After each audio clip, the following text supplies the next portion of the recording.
శ్రీమాత్రి నమః అందరికీ. మన ముందు వీడియోలో రామ్మోహన్ దత్తా గురించి మాట్లాడుకుంటున్నాం కదా. ఆయన ప్రొఫెషనల్ లైఫ్ ఏంటో చూసాము. ఆయన ఫ్యామిలీ విషయానికి వస్తే ఆయనకి 2 కొడుకులు ఉన్నారు.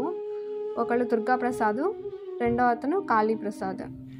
సో పెద్ద కొడుకు దుర్గా ప్రసాద్ ఏం చేస్తారంటే ఆయన so skilled in law like father కూడా లాయర్ కదా. సో ఈయన కూడా లాలో స్కిల్డ్ పర్సన్ అయ్యేటప్పటికి ఆయన లీగల్ ప్రొఫెషన్లో ఈయన్ని కూడా పార్ట్నర్ని చేసుకున్నాడు. అలాగే దుర్గా ప్రసాద్ గారు రెండు భాషలు నేర్చుకున్నారు. ఒకటి పర్షియన్, రెండోది సాంస్క్రిట్. నేర్చుకోవడం అంటే నేర్చుకోవడం కాదు, he is well versed in those 2 languages. That means he has very good understanding in those 2 languages. బాగానే ఉంది. మ్యారేజ్ అయింది. హిస్ వైఫ్ శ్యామసుందరి, వాళ్ళ వైఫ్ పేరు శ్యామసుందరి.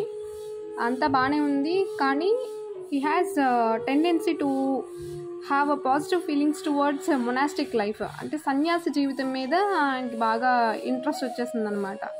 ఇప్పుడు ఒక కొడుకు పుట్టాక 1835లో కొడుకు పుట్టాడు. అది కూడా ఎట్ ఏజ్ ఆఫ్ 25. అంత అర్లీ ఏజ్లో ఆయనకి సన్యాస జీవితం మీద ఇంట్రెస్ట్ వచ్చేసింది. ఏం చేశాడు? సన్యాసం తీసేసుకొని ఇంకా ప్రపంచాన్ని త్యజించాడు అని చెప్పి, ఇంకా ఇంట్లో ఎవరు చెప్పినా వినలేదు సన్యాసం వద్దని. ఎప్పటి వరకు? ఒక 12 ఏళ్ల పాటు ఇంకా సన్యాస జీవితంలో ఉన్న సన్యాసంలో ఉన్న రూల్స్ అన్నీ పాటిస్తూ, ఆ స్పిరిచువల్ ప్రాక్టీసెస్ అన్నీ చేస్తూ ఇంకా కంప్లీట్గా ఫ్యామిలీని వదిలేశాడు.